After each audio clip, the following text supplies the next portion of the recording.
Hello दोस्तों, आज के वीडियो में हम बात करने वाले कि वृत्त अर्थात सर्कल क्या होता है, इसका केंद्र क्या होता है, इसकी त्रिज्या क्या होती है, इसका व्यास क्या होता है, त्रिज्या और व्यास के बीच में क्या संबंध होता है, इसकी परिधि क्या होती है, इसका क्षेत्रफल क्या होता है और कैसे इसको निकाला जाता है तथा वृत्त के अंदर चाप क्या होते हैं, त्रिज्यखंड क्या होते हैं, व्रत के ऊपर कैसे स्पर्श रेखाएं खींची जाती हैं और भी बहुत सारी चीज़ों पे आज हम डिटेल से बात करने वाले हैं। और ये वीडियो काफ़ी इंफॉर्मेटिव रहने वाला है उन सभी लोगों के लिए जो कि किसी भी कंपटीशन एग्जाम की तैयारी करते हैं जहां पे उनके अंदर व्रत से संबंधित क्वेश्चन पूछे जाते हैं, लेकिन उन क्वेश्चन को सॉल्व करने में काफ़ी प्रॉब्लम फेस करनी पड़ती है।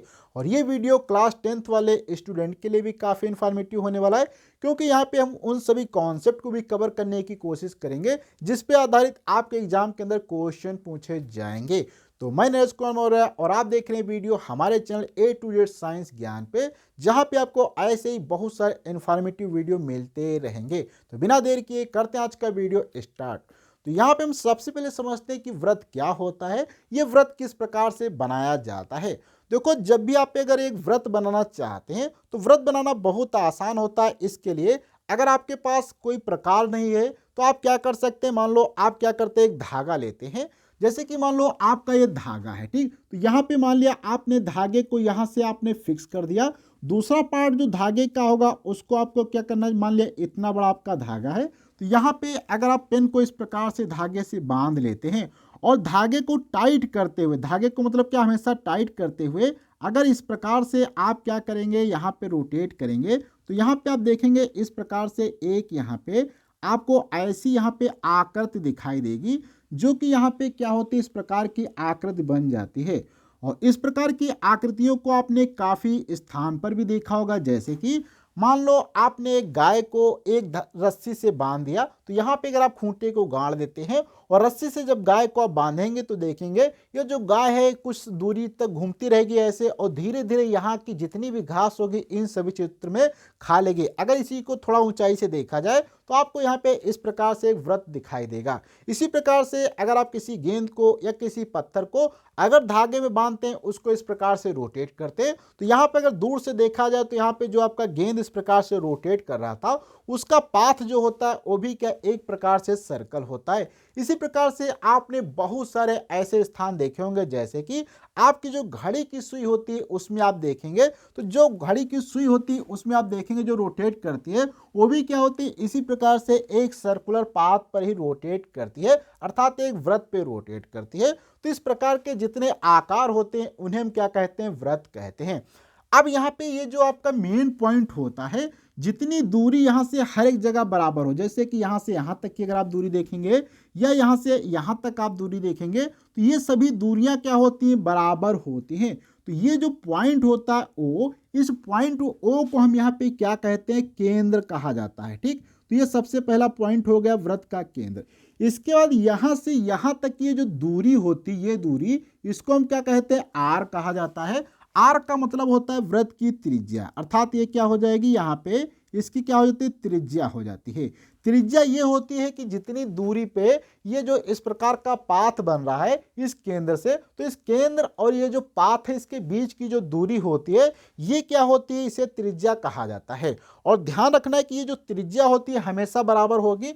आप चाहे यहां पर देखें तो भी आपको आर मिलेगा, किसी भी पॉइंट को केंद्र से और इसको यहाँ पे मिला देंगे तो ये हमेशा यहाँ पे आपको बराबर देखने को मिलेगा। तो इसलिए ये हमारा क्या त्रिज्या हो जाती है। अब यहाँ पे आप ध्यान से देखेंगे, अगर इसी पॉइंट को थोड़ा सा और बढ़ा दिया जाए, यहाँ से यहाँ तक कर दिया जाए, तो यहाँ से यहाँ तक जब एक सीधी रेखा खींची जाती है किसी भी वृत्त के अंदर, अगर वो सीधी रेखा इसके केंद्र से होकर जाती है तो इस रेखा को हम क्या कहते हैं, यहाँ पे व्यास कहा जाता है। तो यहाँ पे डी जो आपका हो जाता है ये क्या होता है, आपका व्यास हो जाता है। और यहाँ पे आप ध्यान से समझें तो देखेंगे कि यहाँ पे व्यास जो है आपका क्या, ये रेडियस का 2 गुना है, अर्थात त्रिज्या का क्या है, 2 गुना है। तो यहाँ से आपका जो ये डी हो जाएगा, ये डी क्या है, आपकी त्रिज्या का 2 बटे यहाँ पे त्रिज्या क्या क्या हो जाएगा, 2 टाइम्स हो जाएगा, अर्थात 2 मल्टीप्लाइड बाई आर हो जाएगा।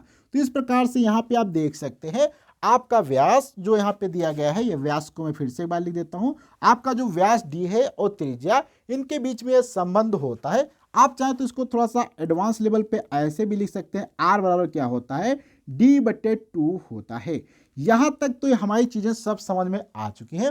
अब इसी में थोड़ा सा बात करें, यहाँ पे जो ये पाथ बन रहा इस प्रकार से, ये जो यहाँ पे सर्कुलर पाथ बनता है, इसे हम क्या कहते हैं, एस से अगर लिखें तो इसे हम क्या कहते हैं, सर्कमफेरेंस कहते हैं, जिसको हम सी से भी लिख सकते हैं। तो यहाँ पे जो सी आपका हो जाएगा, इसको हम क्या कहते हैं, हिंदी में बात करें तो इसकी परिधि कहा जाता है। ये क्या होती है, आपकी परिधि होती है। और परिधि के लिए जो फार्मूला होता है कि ये कितनी बड़ी परिधि होगी, इसको यहाँ पे अगर हम लिखें तो सी बराबर क्या होगा, आपका 2πr होता है। अब यहाँ पे आपको ध्यान रखना, ये जो पाई होता है आपका जनरली यहाँ पे जब लेंगे तो इसको हम क्या करते हैं, 22/7 लिखते हैं। कहीं कहीं पे आपको इसको 3.14 भी मिलेगा और कहीं कहीं पे इसको आप 180 से भी लिखेंगे। तो इसके मैंने यहाँ पे तीनों मान लिख दिए हैं। एक तो हो जाएगा 22/7, एक हो जाएगा 3.14, एक हो जाएगा 180। ये हमारे पाई के मान हो जाते हैं। अब यहाँ पे जो सरकमफेरेंस है, इसको हम थोड़ा सा समझते हैं कि क्या हमें बताती है। देखो सपोज करो ये यहाँ पे आपकी सरकमफेरेंस, अगर इसको यहाँ से आप तोड़ देते हैं और इसको खोल देंगे तो आपको क्या एक प्रकार से ऐसा सीधा धागा दिखाई देगा। तो जैसा कि हम जानते हैं कि ये धागा हमें दिखाई देगा, अगर इसी धागे को इस प्रकार से रोटेट कर दिया जाए तो यहाँ पे क्या होगा, ये एक प्रकार से ऐसा सर्कल बन जाता है। तो यहाँ से जब ये धागा तोड़ दिया जाए तो ये जो टोटल डिस्टेंस होती है सर्कमफेरेंस को, यहाँ पे हम अगर सी से लिखते हैं यहाँ पे, तो सी बराबर आपका क्या है, 2πr के देखेंगे ये इक्वल यहाँ पे निकल के आ जाता है।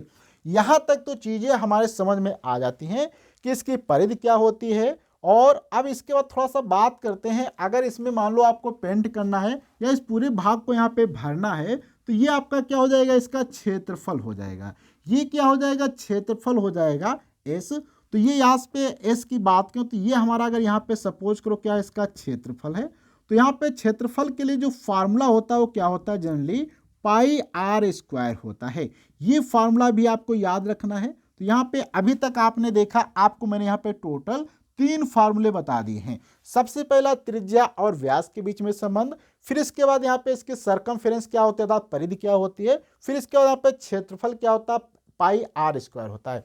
अब इसमें थोड़ा सा हम और भी एडवांस चीजों को समझते हैं कि इसमें जैसे कि सपोज को यहाँ पे हम क्या करते हैं, इस वृत्त को फिर से यहाँ से इधर हम यहाँ पे रीड्रा कर लेते हैं। ये हमारा वृत्त फिर से बन चुका है। अब इसका अगर ये वृत्त का मान लो यहाँ पे केंद्र O होगा, क्या होगा, ये केंद्र होगा। अब इसके अगर हम किसी भी पॉइंट पे 2 यहाँ पे ले लेते हैं पॉइंट, जस्ट सपोज करो ये पॉइंट A हो जाए, ये पॉइंट B हो जाए, ठीक। अब अगर इसको यहाँ से यहाँ तक सपोज करो मैंने अगर मिला दिया है, क्या करते हैं, यहाँ से यहाँ तक अगर मिला देते हैं तो इसको हम लोग क्या कहते हैं, जनरली चाप कहा जाता है। ये क्या होता है, चाप, जिसको इंग्लिश में क्या कहते हैं, कॉर्ड कहते हैं, कॉर्ड, ठीक। ये हमारा चाप हो जाएगा। अब इसी में चाप में भी क्या होता है, अगर यहाँ पे आप क्या करते हैं, इस पॉइंट को यहाँ से मिला दें, इस पॉइंट को यहाँ से मिला दें, अगर इस सभी पॉइंट को यहाँ से आप ऐसे हम डैश कर लेते हैं तो ये आपका क्या हो जाता है, एक त्रिज्य खंड हो जाता है। ये आपका पूरा क्या बन चुका है, एक त्रिज्य खंड बन चुका है। ये हमारा क्या हो जाएगा, त्रिज्य खंड हो जाएगा। अब त्रिज्य खंड क्या होता है, इस पे हम बात करेंगे। त्रिज्य खंड का मतलब था सेक्टर, ठीक है, क्या है, सेक्टर। अब यहाँ पे थोड़ा सा देखोगे कि जब भी 2 लाइन है, जैसे कि एक ये लाइन है और आपकी एक ये लाइन है, तो ये दोनों लाइनें जब मिलाई जाती है तो इनके बीच में कोण क्या होता है, आप ध्यान देंगे तो थीटा होता है। तो यहाँ पे ये कोण थीटा हो जाएगा। अब यहाँ पे आप ध्यान से समझो कि जब भी ये अगर पॉइंट मान लो यहाँ से अगर एक पूरा रोटेट करेगा तो कितना लेगा, 360 डिग्री कोण हो जाएगा। तो इस समय अभी मान लो यहाँ पे क्या इसका थीटा कोण यहाँ पे दिया गया है। तो ये इस प्रकार से आप समझ सकते हैं, ये हमारा त्रिज्य खंड है और ये इसका कोण यहाँ पे थीटा दिया गया है। अब यहाँ पे हम थोड़ा सा समझते हैं कि जो हमारे त्रिज्य खंड बनता है इसका क्षेत्रफल क्या होता है। देखो यहाँ पे अगर हम बात करें क्षेत्रफल की, तो अभी तो हमने समझा था कि यहाँ पे जो सूत्र होता है क्षेत्रफल का वो क्या होता है, πr² होता है। आपको ध्यान से समझना है कि क्षेत्रफल का सूत्र क्या, यहाँ पे πr² दिया गया है। अब लेकिन ये πr² है जो इस पूरे का क्षेत्रफल है। अगर आप इसका क्षेत्रफल इतना यहाँ पे निकालना चाहते हैं तो देखो ये कैसे निकलेगा, बहुत आसान है।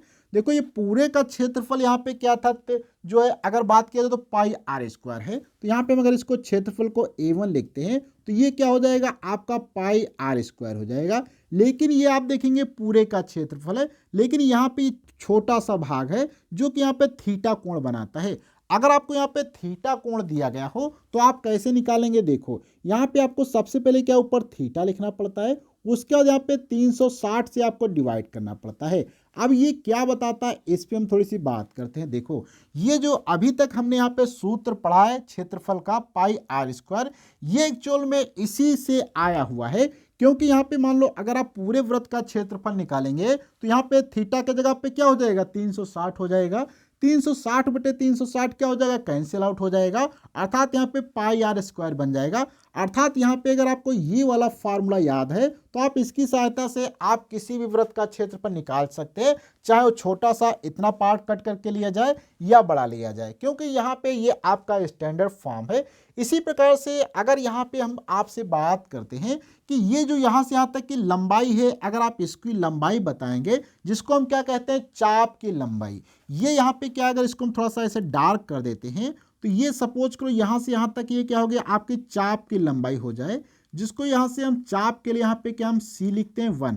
अब ये चाप की अगर आपसे लंबाई पूछा जाए तो क्या होगी, देखो अगर ध्यान दो तो यहाँ से पूरी लंबाई कितनी थी, तो आप आसानी से कह सकते हैं कि 2 पाई आर थी। लेकिन यहाँ पे अगर बात करें इतनी लंबाई कितनी होगी, तो क्योंकि यहाँ पे थीटा कोण बनता है तो सेम यहाँ पे क्या हो जाएगा C1 इज इक्वल टू, आप ध्यान से देखेंगे तो C1 इज इक्वल टू क्या हो जाएगा थीटा बटे यहाँ पे क्या होगा 360 मल्टीप्लाइड बाई 2 पाई आर हो जाएगा। इस प्रकार से यहाँ पे आप किसी भी छोटे चाप की लंबाई ज्ञात कर सकते हैं। और ध्यान दें कि यहाँ पे अगर आप पूरा चाप देखेंगे तो यहाँ पे थीटा के जगह पे क्या हो जाएगा 360 हो जाएगा, जिस कारण से यहाँ पे आप जब रखेंगे तो वैसे ही तुरंत यहाँ पे आपका क्या होगा थीटा से यहाँ पे आप देखेंगे ये थीटा 360 ये भी 360, तो ऊपर नीचे कैंसिल हो जाएगा और यहाँ से आपका 2 पाई आर बच जाएगा, जो कि पूरी सरकमफ्रेंस आ जाएगी।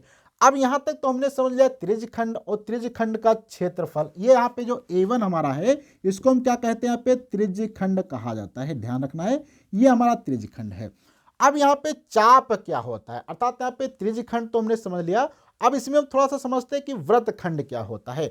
देखो अगर ये पॉइंट यहाँ से यहाँ तक हम मिला देते हैं, क्या करते हैं यहाँ से यहाँ तक पॉइंट को मिला देते हैं तो ये एक इतना पार्ट बनता है, ये क्या होता है आपका वृत्तखंड कहलाता है। इसको यहाँ पे हम थोड़ा सा दिखा देते हैं, इसे हम क्या कहते हैं वृत्तखंड कहा जाता है, ध्यान रखना ये हमारा वृत्तखंड हो जाएगा। अब इसके अगर हम क्षेत्रफल की बात करते हैं जिसको यहाँ पे A2 से लिख सकते हैं, इसका क्षेत्रफल देखो कैसे निकलेगा। A2 इज इक्वल टू यहाँ पे फार्मूले की बात किया जाए, A2 इज इक्वल टू क्या हो जाएगा थीटा डिवाइडेड बाय यहाँ पे 360, क्योंकि ये पहले पूरा क्षेत्रफल निकालेंगे तो 360 multiplied by pi r square, ये चीज हो जाएगी। फिर यहाँ से आप क्या करेंगे सब्ट्रैक्ट करेंगे किसका, ये वाला जो यहाँ पे आप देखेंगे ये त्रिभुज यहाँ पे दिखाई देगा, इसको मैं रेड कलर से यहाँ से अगर फिल कर देता हूँ इस प्रकार से, तो यहाँ पे आप देखेंगे ये जो त्रिभुज है इसका क्षेत्रफल यहाँ से आपको निकालना पड़ेगा। और इस क्षेत्रफल अर्थात इस त्रिभुज का क्षेत्रफल कैसे निकलता है, देखो यहाँ पे क्या हो जाएगा आपका 1/2, ये भी आर है ये भी आर है तो क्या हो जाएगा आर स्क्वायर, इनके बीच में थीटा कोण है तो क्या हो जाएगा आर स्क्वायर साइन थीटा यहाँ पे आपका बन जाएगा। इस प्रकार से आप इसका क्षेत्रफल यहाँ से निकाल सकते हैं, जिसको हम क्या कहते हैं वृत्तखंड कहते हैं। तो यहाँ पे आप समझ सकते हैं कि वृत्तखंड क्या होता है, त्रिज्यखंड क्या होता है, और सभी चीज़ों को मैंने डिटेल से यहाँ पे समझा दिया। अगर मैं यहाँ पे बात करूँ तो ये जो आपका पूरा पार्ट यहाँ से यहाँ तक का है ये आपका क्या है एक प्रकार से त्रिज्यखंड है। उसमें से छोटा सा ब्लैक कलर का आप देख सकते हैं, इसको हमने क्या है वृत्तखंड नाम दिया है, जिसका क्षेत्रफल यहाँ पे निकालने के लिए फार्मूला है। तो यहाँ तक तो मैंने हर एक चीज को कॉन्सेप्ट को बहुत ही आसानी से कवर कर लिया है।